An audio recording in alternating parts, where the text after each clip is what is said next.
말씀이 있습니다. 미가서 1장 1절 말씀입니다. 미가서 1장 1절 한 절만 보겠습니다. 구약성경 1291페이지 미가서 1장 1절. 미가서 1장 1절 7장밖에 되지 않아서 쓱 그냥 넘어갈 수 있을 것 같아요. 관주성경 아니죠. 관주가 아니지. 이걸 뭐라고 얘기를 하지? 갑자기 생각이 안 나나요? 이렇게 구멍 파놓고 이렇게 성경 쉽게 찾게 해주는 건 뭐라고 그러죠, 이거? 에? 색인. 그렇지. 색인 성경을 가져도요, 이게 미자가 찾기 힘들고, 미자인데를 갖다 누렸다 할지라도 그 미가서를 갖다가 찾기가 쉽지가 않아요. 미가서 구약성경 1292페이지 1페이지 1장 1절 말씀만 우리가 한 목소리 함께 읽겠습니다. 시작. 유다의 왕들 요담과 아하스와 히스기야 시대에 모렐 사람 미가에게 임한 여호와의 말씀 곧 사마리아와 예루살렘에 관한 묵시라. 아멘. 아멘. 오늘 말씀의 제목은 각 사람의 특성에 따라 다르게 사용하시는 하나님, 이런 제목으로 말씀 전하도록 하겠습니다. 사람들이 다 다르지요. 하나님이 똑같은 기준을 가지고 사람들을 줄 세워서 이렇게 저렇게 쓰이는 것들이 아니라 하나님께서 그 사람을 지으셨고 조성해 오셨던 것처럼 다 하나님의 목적이 있어서 그러한 것들을 알게 하셨고 배우게 하셨고 경험하게 하셨고, 그리고 하나님은 그 사람을 그 특성에 딱 맞게 사용하신다. 이런 제목을 가지고 말씀 전하도록 하겠습니다. 총 7장으로 이루어진 미가서는 이렇게 시작하지요. 1절 말씀. 유다 왕들 요담, 아하스, 히스기야가 왕으로 있던 그 시대에 모렐 사람 미가에게 임한 여호와의 말씀 곧 사마리아와 예루살렘에 관한 묵시라. 미가 선지자는요, 북이스라엘과 남유다로 나누어져 있을 때에 남유다에서 활동을 하지만 북이스라엘에 대한 말씀도 같이 하나님께 받아요. 그것이 바로 사마리아와 예루살렘에게 대하여 주신 묵시라는 말의 뜻이에요. 북이스라엘의 수도가 사마리아고 그리고 남유다는 예루살렘이고, 그러니까 사마리아와 예루살렘에 관한 묵시다 이렇게 말하면 북이스라엘에 대한 말씀도 남유다에 대한 말씀도 받은 선지자가 바로 미가 선지자라는 것이지요. 그런데 활동한 시기를 밝혀줍니다. 요담, 아하스, 히스기야 시대에 활동했다. 그런데 이 시기는 정확히 어떤 선지자와 정확히 겹치느냐? 이사야 선지자가 활동하던 시기와 정확하게 겹칩니다. 이사야서 1장 1절 말씀 보면 이렇게 되어 있어요. 유다 왕 우시아와 요담과 아하스와 히스기야에. 그러니까 미가 선지자보다는 조금 더 일찍부터 이사야 선지자가 활동했던 것이지요. 그러니까 우시아 왕 때부터니까. 그다음 요담, 아하스, 히스기야. 이 시대가 정확히 겹쳐요. 그때 아모스의 아들 이사야가 유다와 예루살렘에 관하여 본 계시라. 미가 선지자와 이사야 선지자가 동시대에 활동하던 선지자였다는 것입니다. 그런데 호세아서 1장 1절 말씀 보면 또 이렇게 되어 있어요. 우시아와 요담과 아하스와 히스기야가 이어 유다 왕이 된 시대. 또 겹치죠, 이사야하고. 그런데 북이스라엘에는 그때 어떤 왕이 있었는지도 밝혀줍니다. 곧 요아스의 아들 여로보암이, 여기 말하는 여로보암은 북이스라엘을 세울 때 창건한 그런 여로보암이 아니고요, 여로보암 2세를 말하는 것입니다. 이 여로보암 2세가 이스라엘 왕이 된 시대에 부엘의 아들 호세아에 임한 여호와의 말씀이라. 그러니까 미가 선지자가 활동하던 시기는 이사야 선지자와 호세아 선지자가 활동하던 시기와 정확히 겹치는 거예요. 거기다가 아모스 선지자도 마찬가지예요. 1장 1절 말씀 보면 유다 왕 우시아의 시대 곧 이스라엘 왕 요아스의 아들 여로보암 2세의 시대, 지진전 2년에 드고와 목자 중 아모스가 이스라엘에 대하여 이상으로 받은 말씀이라. 그러니까 아모스 선지자도 미가 선지자와 동시대에 활동하던 선지자지요. 뿐만 아니라 우리가 잘 아는 요나 선지자도 마찬가지입니다. 요나 선지자가 활동하던 시기도 북이스라엘의 여로보암 2세가 통치하던 시기입니다. 정리하면 이사야 선지자와 호세아 선지자와 아모스 선지자와 요나 선지자와 그리고 미가 선지자, 이렇게 5명의 선지자들이 동시대에 활동을 했다는 것입니다. 모두가 다 BC 8세기 언저리에 활동하던 선지자들이에요. 그러면 우리가 생각해 봐야 되지 않겠습니까? 왜 하나님이 갑자기 이 시기에 수많은 선지자들을 그렇게 한꺼번에 보내고 계시는가? 하나님이 이례적으로 자신의 종들을 한꺼번에 보내셔요. 이 시기에 주목할 필요가 있습니다. BC 8세기 언저리에 어떤 일이 있었는가? 북이스라엘이 언제 망하느냐? BC 722년에 아수르 제국에 의해서 망하게 되었습니다. 하나님 보시기에 북이스라엘의 죄악이 관영하여 하나님의 진노의 임계점에 다다랐을 때 하나님께서 북이스라엘에 대하여 많은 선지자들을 한꺼번에 보내시는 거예요. 왜 한꺼번에 보내실까? 다른 이유가 어디에 있겠습니까? 하나님이요, 북이스라엘의 죄악들을 보면서 참고 또 참고 또 참으시지만 하나님은요, 끝까지 참으지 않으시고 때가 되어지면 심판하셔요. 근데 그 심판을 앞두고 선지자들이 계속해서 보낸다는 이유는 다른 이유가 없지요. 그들을 망하게 하고 싶지 않다는 의미겠지요. 하나님이 심판하지 않고 싶다는 얘기예요. 그래서 무려 5명의 선지자를 동시대에 보내서 북이스라엘을 향하여 집중적으로 메시지를 보내고 있는 거예요. 그래서 유대인 신학자 아브라함 헬셀이 그의 책 예언자들이라는 제목의 책에서 이렇게 말합니다. 그 시대에 선지자가 있다는 것은 하나님이 돌보시고 관심이 있다는 증거다. 하나님이 정말 심판하신다고 한다면 선지자를 보내지 않으시겠지요. 그리고 심판하겠지요. 실제로 구약의 맨 마지막 선지자인 말라기 선지자가 출현한 다음에 활동을 계속해요. 그럼에도 그들이 하나님 말씀을 듣지 않습니다.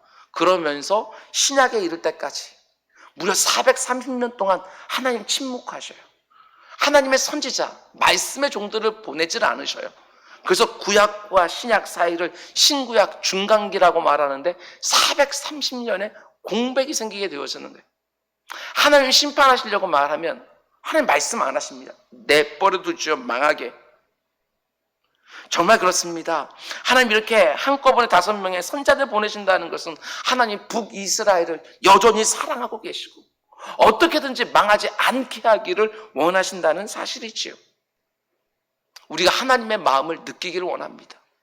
우리 동윤 형제가 하나님의 마음을 느끼자고 말했는데 하나님께서 우리를 참아보시기에, 지금까지 참아보시기에 우리가 오늘 이 자리에 앉아있을 수 있는 거 아니겠어요?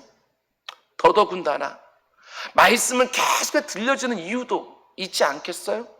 하나님의 말씀을 그렇게 귀전해서 늘 흘려보내고 있음에도 불구하고 거듭거듭 말씀해 주신다고 하는 사실은 하나님께서 여전히 나를 포기하지 않으시고 하나님이 나를 바로 세우고 싶어하는 그 마음 아니겠냐는 사실이죠. 하나님은 북이스라엘을 망하게 하고 싶지 않아서 이 선자도 보내시고 저 선자도 보내시고 5명의 선자를 동시에 다 보내시는 거예요. 나를 위해서도 하나님 마찬가지예요. 나 하나 망하지 않게 해주려고 하나님께서 장로님도 보내시고 권사님도 보내시고 전도사님들도 보내시고 저 같은 목사도 보내시고 그리고 여러분의 가족을 하는 셀 리더도 하나님께서 보내시는 것이고 옆에 있는 지처들도 보내시는 것이고 그래서 내가 흐트러질 때 그들을 통해서 말씀을 듣게도 하시고 그들을 통해서 기도도 받게 하시고 하나님께 계속해서 보내시는 거예요. 하나님 요즘 특별히 나에게 많은 말씀들을 주고 계십니까? 하나님께서요 나를 어떻게든지 세우고 싶은 거예요. 하나님이 나를 어떻게든지 하나님의 말씀 가운데 세우고 싶어서 그런 게 아니냐. 하나님의 마음을 온전히 느끼는 우리 모두가 될 수 있기를 주님의 이름으로 축원드립니다. 그럼 두 번째로 하나님이 여러 선지자들 동시대에 보내시는 모습을 보면서 하나님이 일하시는 방식도 보게 되었습니다. 하나님은 자신의 필요에 따라 사람들을 부르시는데 여러 사람들을 여러 모양으로 각각 불러서 사용하시는 분이라는 것입니다. 큰 틀에서 보면 모두가 다 하나님의 일을 한다는 점에서는 같지만 구체적으로 보면 각자 맡은 사명이 다릅니다. 이사야는 이사야 나름의 사역을 하는 것이고 호세아는 호세아 나름의, 아모스는 아모스 나름의, 요나는 요나 나름의, 그리고 미가는 미가 나름의 사명을 감당하게 되어지는 거예요. 그들이 다 합력해서 하나님의 선하신 뜻들이 이루어지는 것이지요. 하나님에게 있는 일반적인 자격 기준은 분명히 있을 거예요. 이런 마음, 이런 성품, 아니면 이런 특성을 가진 사람들을 쓰신다. 그러나 우리가 함부로 그것을 정형화시킬 수 없어요. 이 서양 사람들이 말하는 쓰기 좋은 그런 기준들이 있지 않겠어요? 국영수 실력으로 해서 사람들을 쫙 줄 세운 다음에 여기서부터 여기까지는 어느 직장 가고, 여기서부터 여기까지는 어느 직장 가고, 여기서부터 여기까지는 어느 직장 가고, 이렇게 세상 사람 하는 것이 아니라 하나님은 달라요. 각 사람의 특성에 따라, 왜냐하면 그 특성을 주신 분도 하나님이시고 그 특성을 만들어서 조성해 오신 분도 하나님이시기 때문에 하나님은 다르게 사용하셔요. 하나님은 이런저런 어떤 기준에 따라서 어떠한 그 사람의 자격에 따라서 사용하시는 것이 아니라 나도 쓰셔요. 나도. 그런데 가장 어리석은 사람들이 어떤 사람들입니까? 비교하는 것이죠. 비교하는 거예요. 비교해서 우월감을 가지고 교만하든가, 비교해서 좌절하고 낙심하면서 나는 못해, 아무것도 할 수 없어, 이렇게 나오든가. 만약에 미가 선지자가 자기와 동시대에 활동하던 다른 선지자들과 자기를 비교했다면 그가 어떻게 했을까? 이사야, 호세아, 아모스, 요나, 그 선지자들을 놓고 미가가 자기를 갖다가 비교했으면 과연 그가 사역을 제대로 감당할 수 있었을까? 오늘날로 치게 되었으면 그들은 하나님의 말씀을 받은 선지자들인데, 오늘날로 치게 되었으면 다 신학교 동기들이죠. 학번이 같은 거예요. 우리 식으로 쉽게 말하면. 그런데 그 해 졸업생 가운데는 유난히 탁월한 친구들이 많은 거예요. 미가의 동기 중에 누가 있습니까? 이사야 선지자가 있습니다. 이사야 선지자는요, 미가가 볼 때는 근접할 수도 없는 모든 것을 다 가진 그런 동기예요. 이사야는 금수저 출신이거든요. 제사장 가문이에요. 제사장 가문에 태어나서요, 그가 사역하는 것을 보게 되면 왕궁에서 사역해요. 왕에게 직접 말을 갖다 전하는 굉장히 스펙이 좋지요. 미가가 그런 점 보게 되어지면 주눅이 들지 않겠습니까? 거기다 이사야는 굉장히 놀라운 신비 체험도 해요.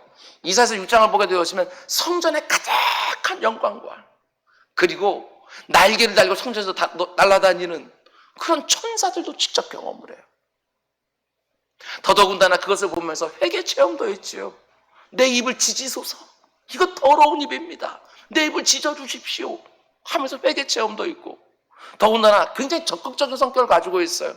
하나님이 누가 나를 위해서 갈꼬 라고 말하니까 손을 번쩍 들지요. 제가 여기 있나이다, 나를 보내소서. 거기다 이사야를 보면 놀랍지요. 하나님의 특별한 사랑을 받아서 그런지는 몰라도요, 이사야 선지자는요, 그 어떤 선지자도 비교가 되지 않을 만큼 하나님의 말씀을 많이 받아요. 이사야서가 몇 장까지 있어요? 66장까지. 다른 선지자들은 한 4장, 요나 같은 경우는, 미가 선지자는 7장, 그런데 이사야 선지자는 66장이나 받아요. 더더군다나 가장 중요한 계시의 말씀인 메시아에 대한 말씀도요, 이사야 선지자는 그 누구보다 많이 받아요. 보면 이새의 줄기에서 메시아가 올 것이다, 뭐 이런 말씀도 듣고, 그 다음에 메시아가 받게 될 고난받는 종, 이 메시지도 받게 되어지고, 이사야는 굉장히 메시아에 대한 말씀도 많이 받아요. 동기들 중에 이런 친구들이 있으면 정말 주눅들지 않겠습니까?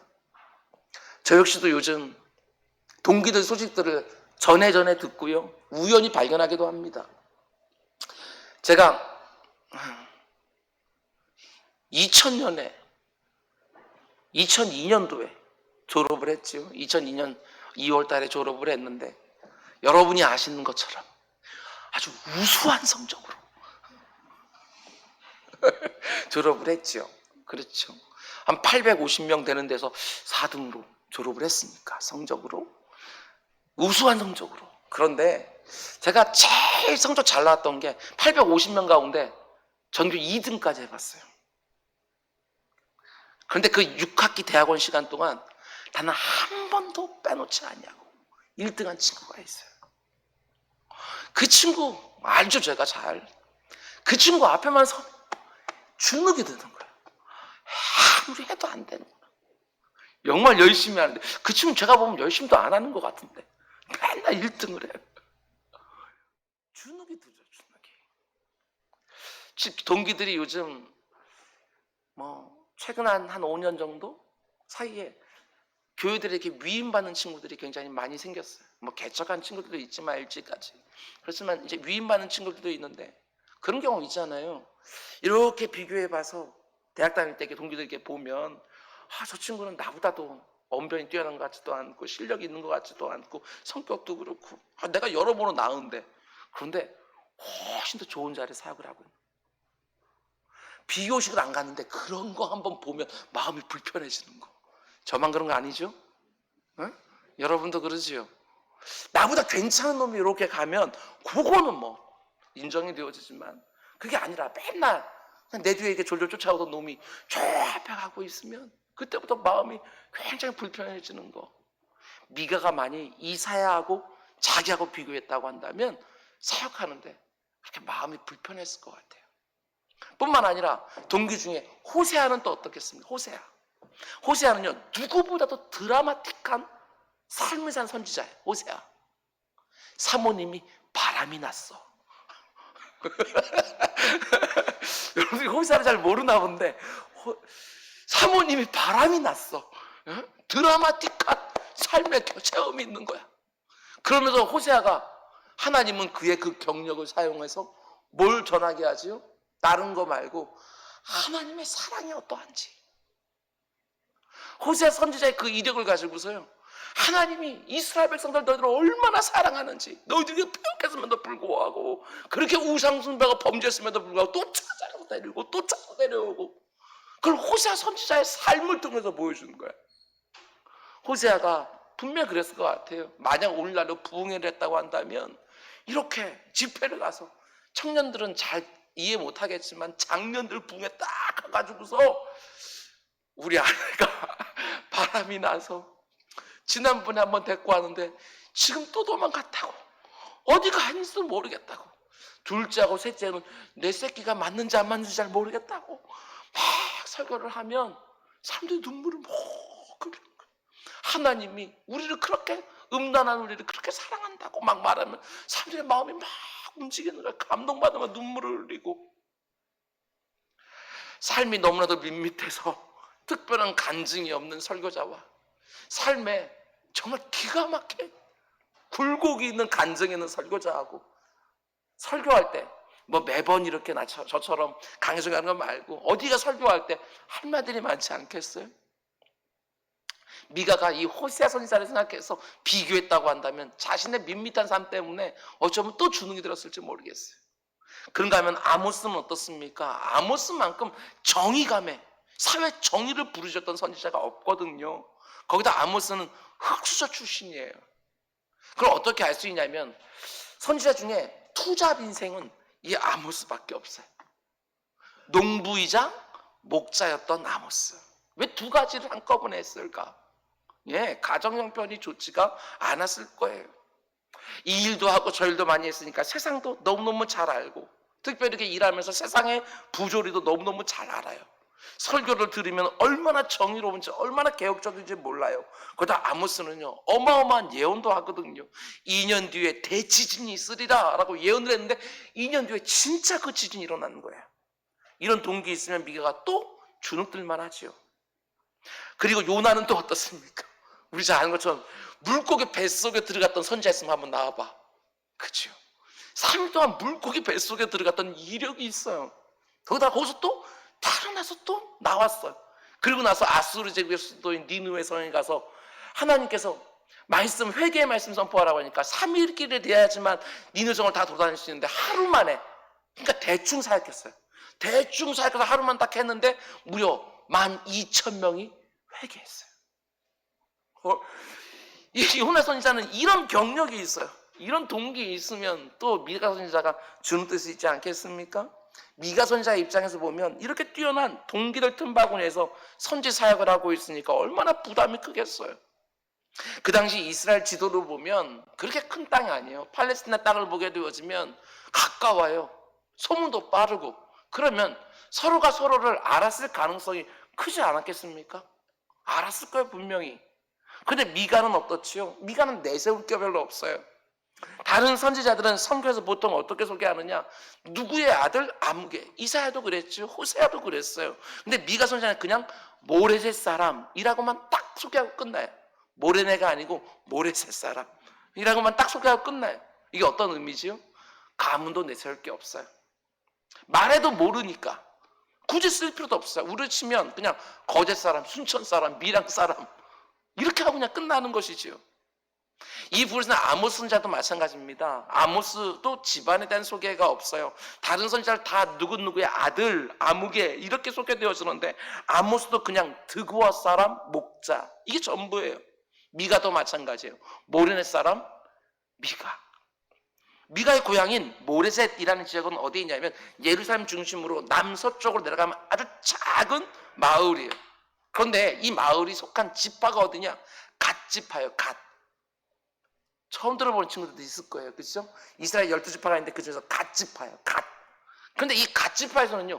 유명한 사람이 나오질 않았어요. 갓 지파의 시조가 되어지는 야곱의 12아들 가는 갓이라는 친구는요. 두 명의 레아와 라헬의 정부인이 있고 두 명의 비라와 실바라고 하는 그런 첩들이 있잖아요. 그런데 이 갓은요. 첩의 아들이에요.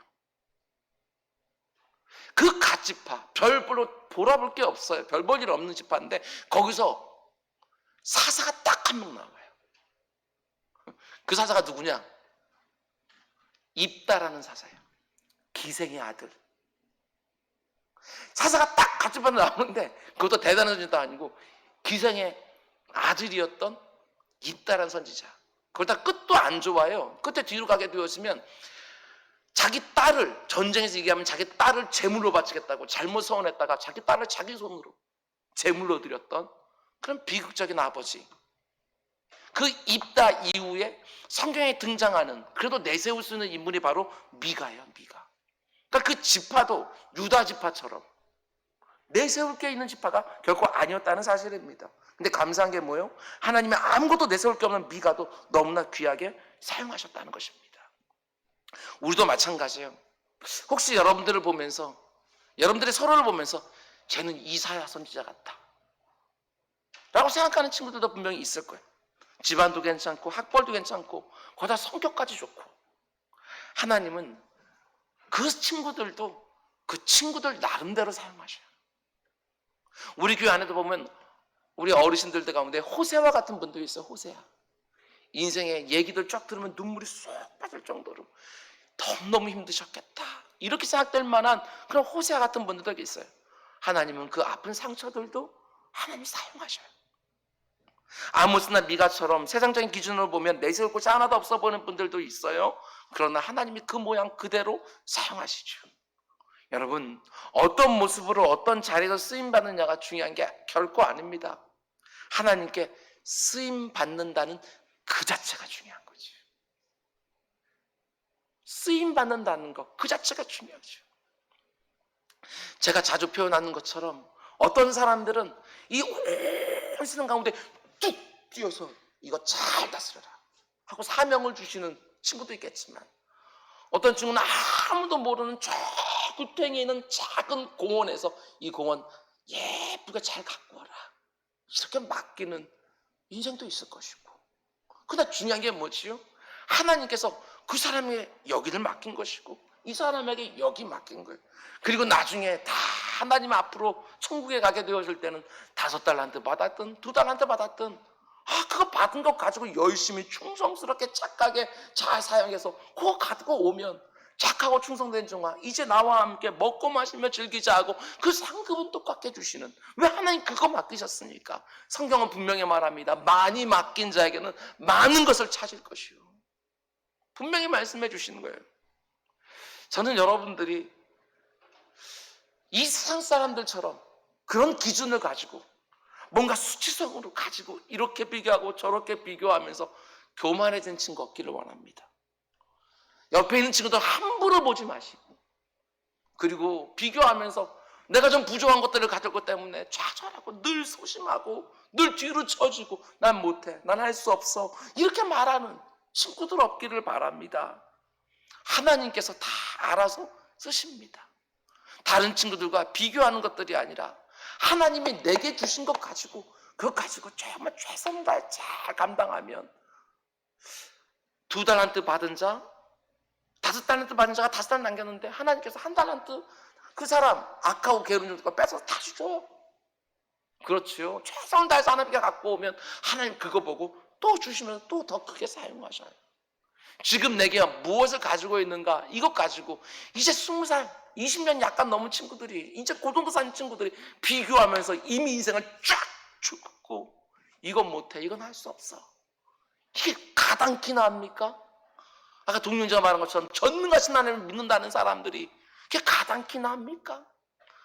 하나님이 내게 맡기신 일들, 나를 지금 어디에 보냈든지 성실하시고 충성한 일꾼을 다 되시기를 주님의 이름으로 축원을 드립니다. 근데 중요한 것은요, 하나님이 오직 미가에게만 알려주신 계시가 있다는 것입니다. 가장 작은 집파 중에 하나, 가장 주목받지 못하는 마을 출신 미가를 통해서 하나님이 그에게만 알려주신 비밀이 있어요. 얼마나 감사한지. 미가서 5장 2절 말씀, 우리가 굉장히 익숙한 구절이에요. 미가서 5장 2절 같이 읽습니다. 시작. 베들레헴 에브라다야, 너는 유다 족속 중에 작을지라도 이스라엘 다스릴 자가 네게서 내게로 나올 것이라. 그의 근본은 상고의 영원에 있느니라. 우리 잘 아는 말씀이에요. 성탄절이 가까이 되어지면 이 말씀 정말 많이 듣거든요. 이 말씀은요, 그 많은 선지자 중에서 딱 미가 선지자에게만 주셨어요. 미가 선지자 때문에 예수님이 베들레헴 그 작은 고을에 난다는 것을 우리가 비로소 알게 되었다고요. 미가에게만 주셨어요.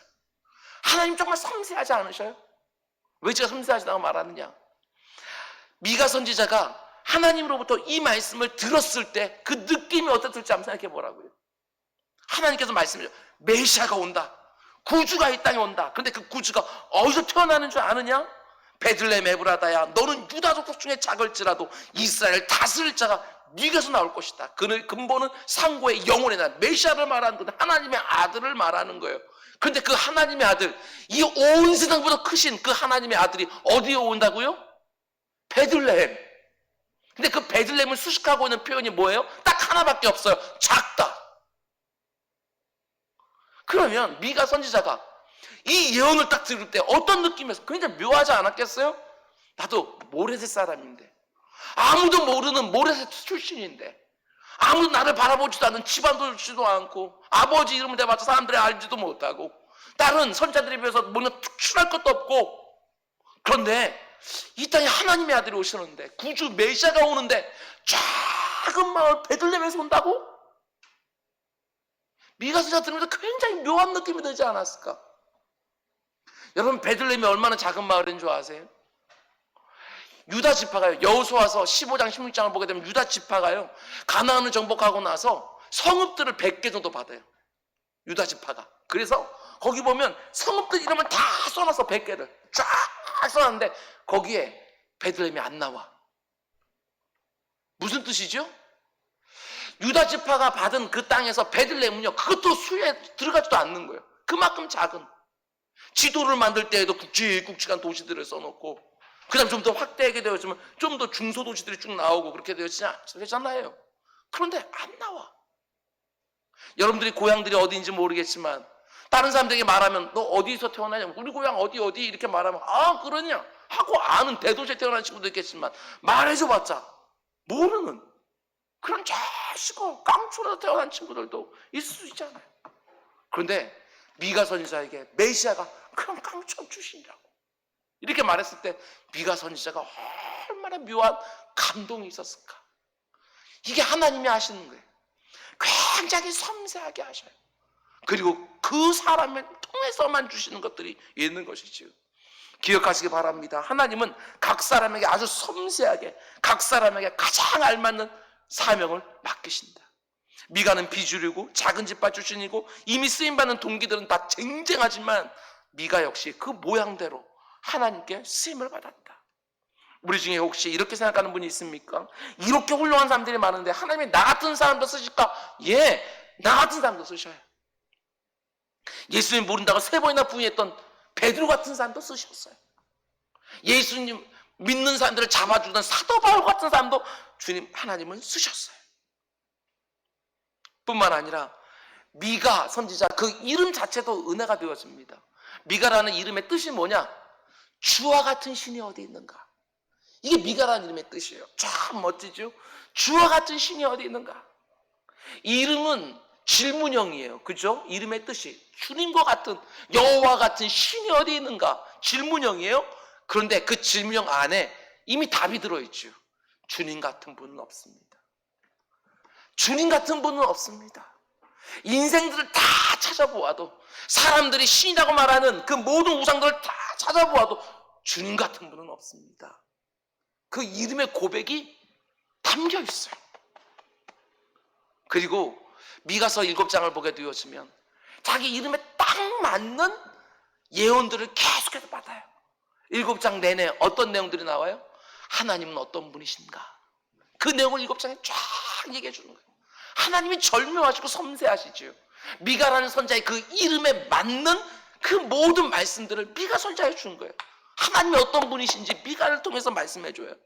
미가 선자가 말씀을 쭉 받아서 하나님이 어떤 분인가를 쫙 선포하거든요. 그리고 나서 7장 맨 마지막 끝나는 부분 7장 18절 끝나는 부분에 뭐라고 말하는 줄 알아요? 이렇게 말해요. 미가가 고백합니다. 주와 같은 신이 어디 있으리까?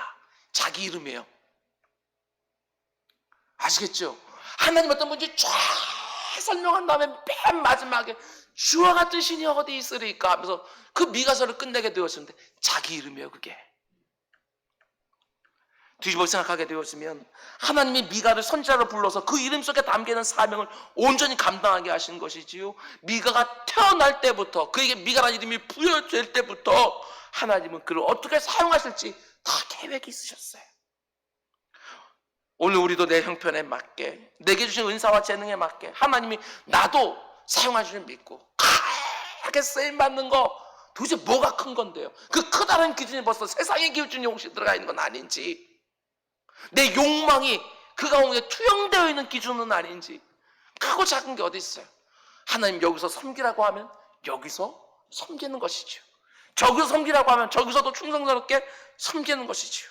다른 사람과 비교하면서 왜 내게는 이것밖에 안 주셨느냐고 따지는 것이 아니라 하나님이 보내신 자리에서 무엇을 하나님께 주셨든 죄인 괴수에게 임한 과분한 은혜인 줄 알고 그 받은 것 가지고 충성스럽게 감당하는 우리 모두가 될 수 있기를 주님의 이름으로 축원드립니다. 기도하겠습니다.